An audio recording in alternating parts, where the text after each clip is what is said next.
was lovely. And besides that, they look good too, don't they? Look good, sound good. Woohoo! Oh, yes, yes. You're looking good. Oh. Yeah, I know. It's just any opportunity to have a little music cabaret. I think we could just be called the want-to-be Glee Church. Not that we actually do it, but CSL Glee Church. Yeah, you never know when there's going to be a breakout in song. And I just love how very wonderfully caring this whole group is. It's so wonderful, beautiful, beautiful to see and behold. So we're wrapping up October, and October has been a month about the theme, which is money mastery and making money our servant and not our master. For those of you that's a little catch up, it's based on The Soul of Money by Lynn Twist. We still have 10 copies left. Really good reading. Really fabulous. So she talks about the big lie. And the big lie is that there's scarcity. The big truth is that there's sufficiency. Now, she based all of this on years and years, probably decades, of working with a project that came out of Landmark Education, which was the Hunger Project. And so she traveled to, I think she said something like 100 countries, rich ones, poor ones, fundraising for the elimination of hunger. But what she found is it was very difficult to eliminate hunger when the basic premise of the world was scarcity. And yet she could prove that sufficiency was it. We have food, we just don't circulate it. There's no sharing. Why is there no sharing? Because it's scarce. So the children of the lie, that could be a movie, couldn't it? The children of the lie. Oh. Then we could turn it into a musical with dancing. Anyway, the children of the lie is there's not enough, therefore more is better. So the more I have, the more I am saved from not having enough. And that's just the way it is. 3 lies. That's just the way it is. And the way to overcome that lie is to start telling yourself the truth, which is there is sufficiency. What she saw was that there was sufficiency on the planet. What I know is that there's sufficiency in God. I want to teach the same thing. I believe the same thing. I believed the same thing for a long time, but I get it from my own study. I study spiritual books. I study mysticism, and I study practical prosperity books. Actually, I started this journey. Okay, I just have to hide my face while I do this. 46 years ago. Started this journey 46 years ago of just being so poor, and there weren't a lot of prosperity books out there. But I just started studying because I was sick and tired of being poor. I was sick and tired of not having, just in my 20s, and there was, I had a limited budget because I made a limited amount of money, and I'm really glad that I had grandparents that had a freezer full of food. And so I'd go there every weekend, and they loved me coming, and I'd go away with a sack full of frozen food. So everything was up. From there, everything was up. And I studied and I studied and I studied. And what I realized is that traversing this idea of prosperity, or any journey actually, requires us looking at 3 levels of existence. And they're all true. And they're all powerful in their own right. But one's more powerful than the other. The first level that we traverse on this journey that I know that Robert's been on and Don's been on, and Abigail and many of you've been on this journey. One of the things that we have to understand and traverse and master is the material plane. On the material plane, we're asked to do things. Material plane is about doing, about participating in the journey. I meditate, I pray, and when I'm moved, I better act. That's one of the things I've really enjoyed about teaching Money Mastery the last time. And how many of you were in the Money Mastery class? What I really enjoyed is that it was a two-step process. Yes, we have to change our consciousness, and yes, we've got to do things. We shift how we think, we shift what we look to, but boy, we've got to take it out into the world. So on the material plane, this is what I learned when I was learning this whole thing about prosperity and having sufficiency, is that I was told to bless my bills, which was hard because after the bills were paid, there wasn't anything left, thus going to my grandparents over the weekend for food. I had to go places that expanded my mental equivalence. Now, mental equivalent is what is normal for you. So I was encouraged to go to places that made me feel uncomfortable. I was encouraged to look at things that made me feel uncomfortable. I was encouraged to contemplate a life that made me feel uncomfortable until it got comfortable. Because when it becomes comfortable and it's normal, it can be yours. So how many of you, I'm not trying to make you wrong, but how many of you go up to a certain layer of life and you stop? Like, I don't want to go there. Maybe this person is watching, but I have a friend who is finally willing to admit they have money. They've had money all their life, but they're finally willing to admit they have money. And what was uncomfortable is being ostentatious. So they always played down the wealth and the money that they had in the bank because they didn't want to be, viewed as rich. Well, they finally got over it and got the house that says, guess what? I got some money. I've always had the money, but now you know I have the money.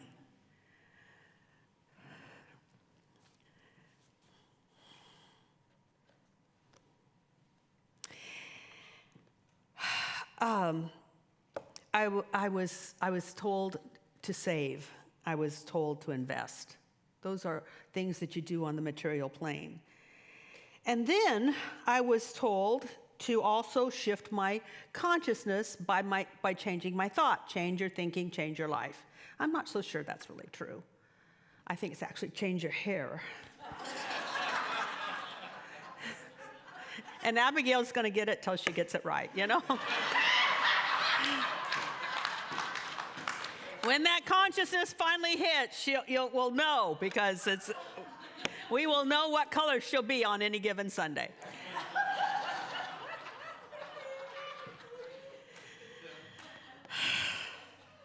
So I studied how to think.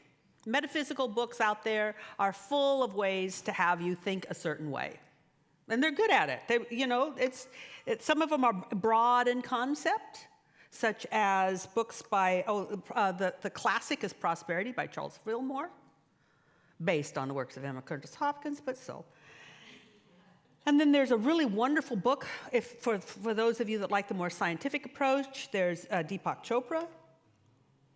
And then for those of you that want more detail, like do this thing, think this way, do this thing, there's someone like Catherine Ponder, which is another classic, and actually it is the book that I broke through on. Dynamic Laws of Prosperity, I broke through on that. Every time I read just the first 4 chapters, I shifted. And then I'd read I didn't need the rest. I just kept reading the first 4 chapters. And one of them is that if you want to receive, if you're telling the universe, I'm ready to receive, you better give first. It's just the way it is. I don't know why it is. It's just the way it is. Probably because if you give, you already have enough to give. Listen to that. I have enough to give. And what she would say, and she said it in the book, she said, people come to me, and this is during the Depression, by the way. People come to me and they want me to pray for them to have sufficiency or enough or whatever, enough to pay the bills, enough to do this, enough to do that. And she said, okay, great. I will pray for you. Now go give something away. And they'll say, I have nothing to give. She said, there's always something to give. And she tells the story of a woman who went out to her front yard, cut the flowers out of her front yard and gave them to a neighbor. There is always something to give. It's not what it is. It's about the process of being in the flow. Back in the, I am so old. I am old enough to know that you used to have to prime the pump to have the pump work. Now, for some of you, you're going, what? Don't you flip a switch? Yeah, we got a pump and we flip a switch. Praise God. But back in the day, and I didn't do it, but I had grandparents who did it, is that to get the water out, you had to put something in the well, and then you had to go like this, and then the water would come. And you always had a bucket there, and you don't use the bucket except to prime the pump, or you're out of luck. Thank you for reading my mind. See, I don't have to say those words. All I have to do is think them. So she would say something like that. She's also the one that told me to bless my bills. There's another book out that I use now, and it's called Putting the Prosperity Idea to Work, because we use this one October, because it just breaks down things A to Z. So that there's these detailed things, which is, see, the idea of today is, are we proving things to ourselves? Are we willing to prove principle? And so A to Z, there's certain things that you can do to put yourself into the flow, either by doing them, working on the mental, material level, or the shifting your thinking about things, working on the mental level.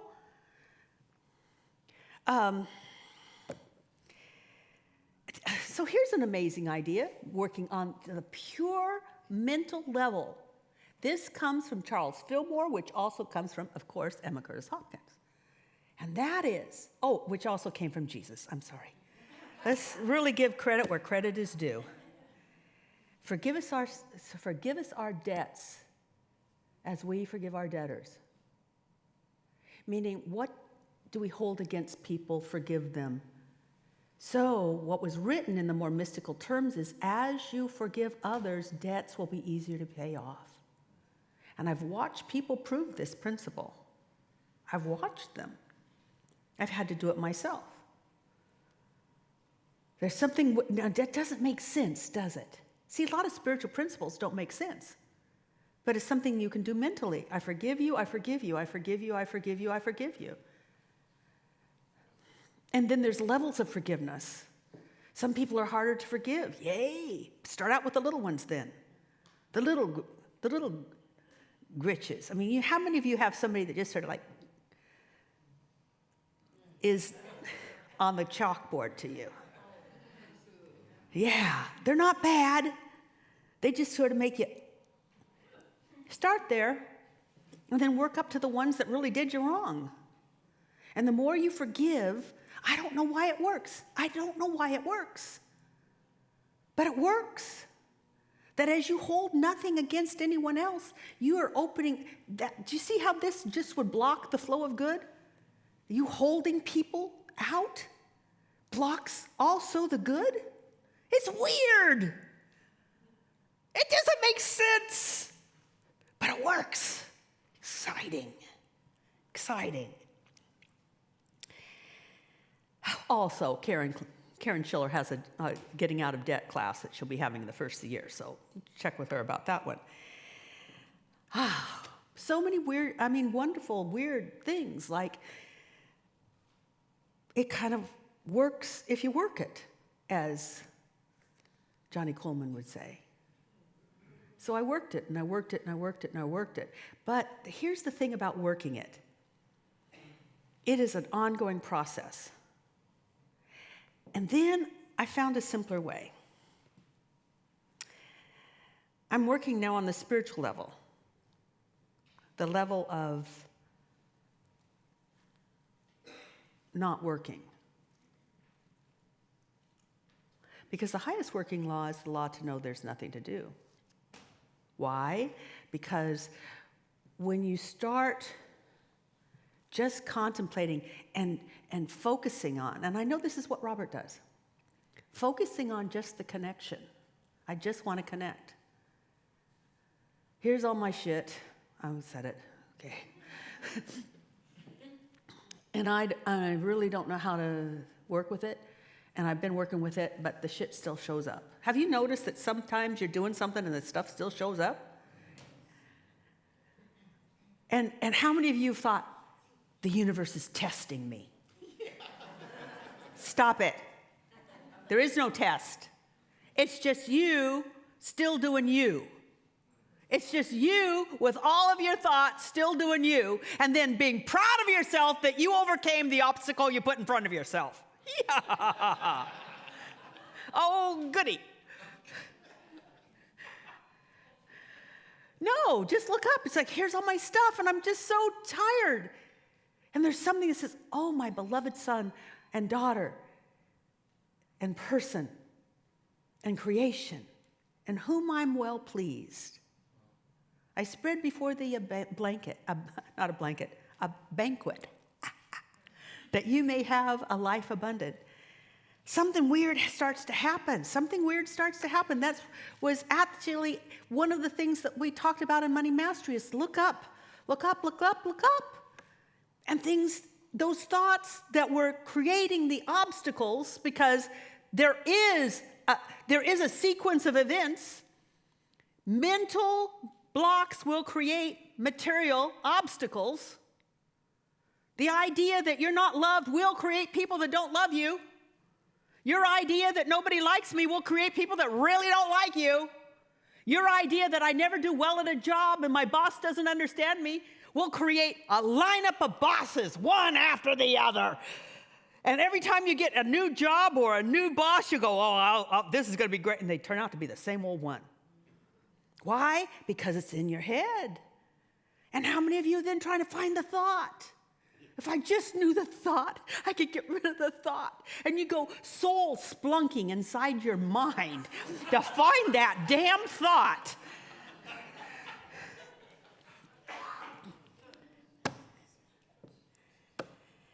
And then you look up and you keep looking up and you just keep looking up and there's something shifts and you feel okay and there's just this sense of okayness. And then you notice that a lot of the thoughts you used to have, you just don't have anymore. It's called dissolving grace. Dissolving grace. And then you will start entertaining new thoughts you hadn't had before. Some of them will be about you, and some of them will just be ideas about this is the thing you could do. Wouldn't this be nice? And you'll start having what I would call downloads, or since God's within, Jerry Hudson wants me to call them uploads, but that just sounds so much like, like the flu. So I will continue to call them downloads. And then we start cultivating actions based on this new experience within us, that we have been changed. Look into the hills, well, whence cometh thou salvation? You know what the salvation is? Being saved from your own stinking thinking. It's so wonderful. Now, so let's just give you a little idea how this works. The old way is bless your bills as you pay them. But the new way would be that you're so filled with love, so filled with sufficiency, so filled with life is good, that you just bless. Not only your bills, but everything else. You just bless. I was just having such a good time blessing the choir this morning. Because I did my work this morning. As much as I could look up while I was driving, I looked up while I was driving. It's a very tricky thing to do, I want to tell you.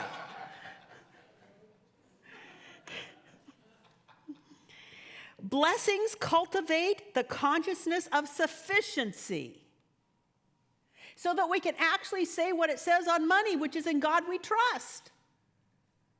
Not many people trust God. In God I trust. That means I trust in the material level that those people that I run into will bless me or serve me and care for me. I go to a naturopath. I go to a dentist. I have an accountant. And then I have thoughts of, I will be cared for. And the reason is because God is my sufficiency, and God I trust. If I get sick, in God I trust. Oh, and I have been sick. And the years of ministry, especially just being in this ministry, I have had so many things to deal with. And in God I trusted, and in God I was healed.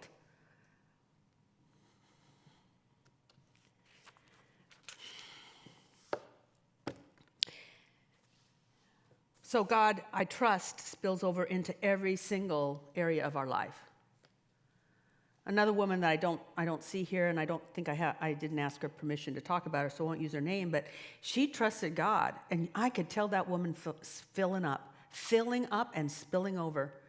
And her career and her income has skyrocketed. And she had so much trust in the power of God that she went to her Catholic father who was dying of cancer and said, you know, Dad, you could get well if you wanted to, and I'm here to believe in your wellness. And he got well. I mean, like cured, like over. Because if you keep looking up, you will be filled with the faith that you have no idea what that's like. And you won't have faith in God anymore. You will have the faith of God. And when you say something, it will be. But we don't. We're busy doing stuff. And Robert's made it a way of life. And some of you have made it a way of life. And pretty soon, watch it. You will be different. Watch it. I love it. So watch it. You're going to be made different. It is the way. Today, as a spiritual director, it's my job to invite you to invest in the future of CSL and the community that makes it up. Or I should say, the community that is the Center for Spiritual Living, as well as those that we could share the good news with. And the good news is, you know what? God's good, and love wins.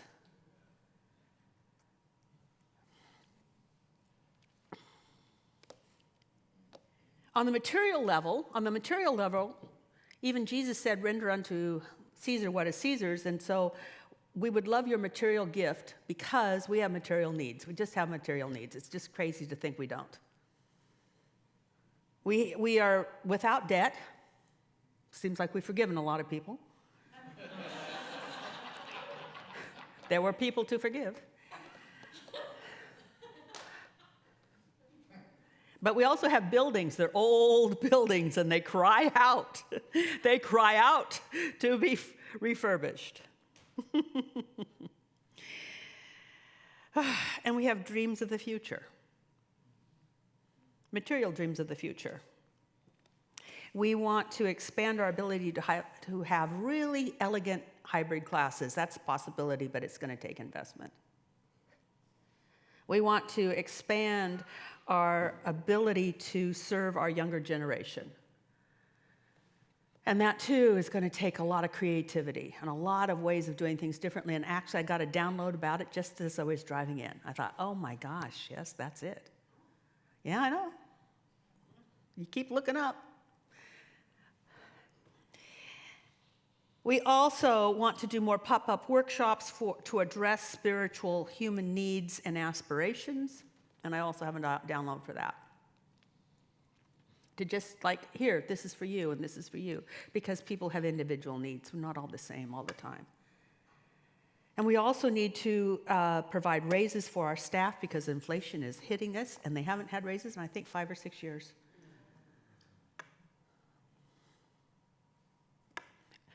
And when we had excess, they always got bonuses. But it would be nice to just be able to know that this is your new salary. And we have not done that because we did not have it in the budget to increase salaries. I'm asking you to help us increase that budget so that we can be sure and firm in this. On the mental level, I'm asking you to commit and invest in CSL from a place of gratitude for what you have received and a place of faith in what will continue to be the mission of this community, which is to heal hurts and build dreams. On a spiritual level, I would love for you to move into partnership with the divine, so that the divine, through you and through me and through us, through our gift and also our blessings and our faith, builds a community that serves people on all levels.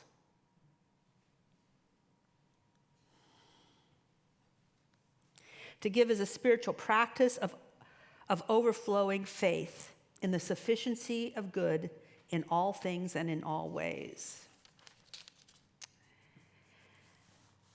To shift the way you perhaps do things, and that is that God is first in your life. That's a big step, and it's not for everybody. So some people will give because they want us to provide raises for our staff. And some people will give because they want to show the faith in what we can do. And some people will give because, and this is on the spiritual level, God is first in my life. God is first in my life. So I give first. No matter what it is, first, the first check is to God. The first check is to support the place that I know is doing God's work on earth. And if you don't know that this is doing God's work on earth, then don't even sign up for that. But if you do know that we are doing something that is beyond what we look like we're doing, if you feel the Holy Spirit sometimes, I invite you to make it a spiritual practice. Just like prayer, just like meditation, just like reading and studying and volunteering. That this is not something that I do because I have to, or I kind of like what her talk was, and she made fun of Abigail, so I'll put an extra 0 on the check. But it's because you want a partnership with the divine, and I want to tell you, when I finally went into partnership, when I finally got not just partnership, something different. I can't outgive God. It's a weird thing. But truly, truly, truly, I don't give anymore so that I will get. I will give because that's what I'm encouraged to do, and the more I give, the more stuff shows up. It just does. Not from wild and wonderful places. So we're going to have a little ceremony. And the ceremony is for you that have made pledges, and I know so many of you have made pledges. There's pledge cards in the back, seat back, so front of you in the front, turn around, get one, and just say your name and I've already pledged. For those of you that haven't pledged, I invite you to either use the QR code or the pledge card in the seat backs in front of you. And what we're going to do is have a ceremony of taking a stand for this center that stands for you. I stand for you. And in so doing, we get the opportunity to just feel what it feels like to make a vow of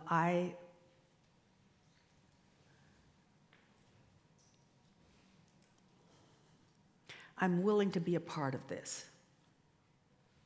So you're going to beautiful music. Oh, I love it. And Jake got a new haircut. Isn't he handsome? And we're going to have people blessing you. Wait. We're going to have people blessing, just saying thank you as you bring your gift forward, your pledge forward. And in so doing, let's just know that this is just a representation of bringing the gifts into the temple of God, and be willing to be open to God pouring forth a blessing that will be too big to behold. Because that's the truth. I've proven it to myself. That's the only reason I say it. And so it is. Y'all come.